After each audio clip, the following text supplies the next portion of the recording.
as someone who, when I first started watching wrestling, I was probably about 12 years old.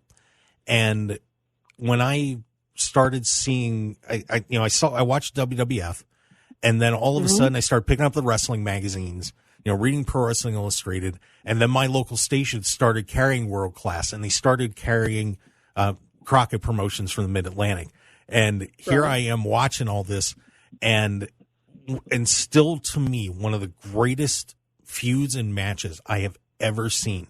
And when people ask me what's your favorite match of all time, the first thing that comes to mind is the I Quit match with Tully Blanchard and Magnum T.A., which you were involved in.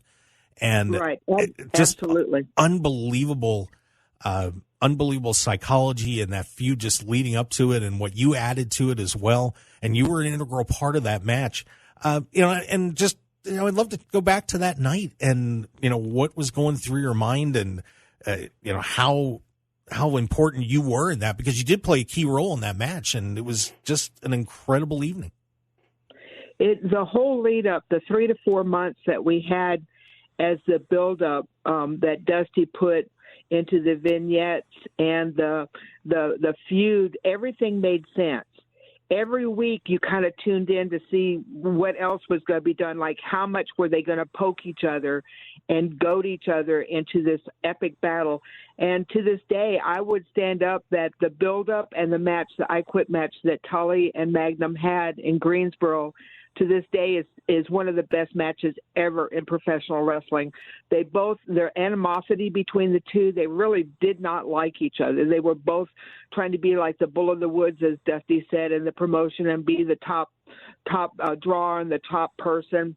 So they had that, going for them.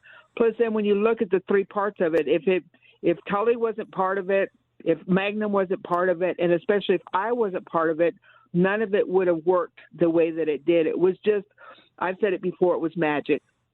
Just how everything made sense and it worked. And for me, the scariest part was when they said that I had to throw the chair over the top of the ring. And when you think about it, that, it's like an 8-foot top of the cage, and then you've got another 4 foot of the ring. So you've got to throw this chair 12 foot over the top. Well, the first time I threw it, it didn't make it. It made it about 80%, and it bounced off. And I was able to catch it and then threw it back up. And when I caught it, it was like, oh, this has got to go. Please let it go. And it sailed. It was perfect like that second time. So the crowd, I don't think I've ever seen a video where you can see where the chair didn't make it. You can hear it in a lot of the videos. You can hear the chair clink against the cage. But I'm thinking, man, if that chair didn't go over, it would have screwed up everything. Yep. It would have just been, it would have never made sense. But just in the way that the chair broke, and you've got this, this weapon that they used against each other, and you're like the threatening, like, I'm going to poke your eye out, and the screaming and the whole thing. It was scary, even for me, like being on the outside of the ring. It was cringeworthy. It really was. Yeah, if you haven't seen that, go back and watch it, because to me it's still a textbook on ring psychology and wrapping up a feud, and just the pure emotion that was in it. And so I just want to give you a thanks for making that happen, because. And to this day, I can honestly say Tully never said, I quit. No, he did not. He did not. He said yes. He did not say I quit. Right.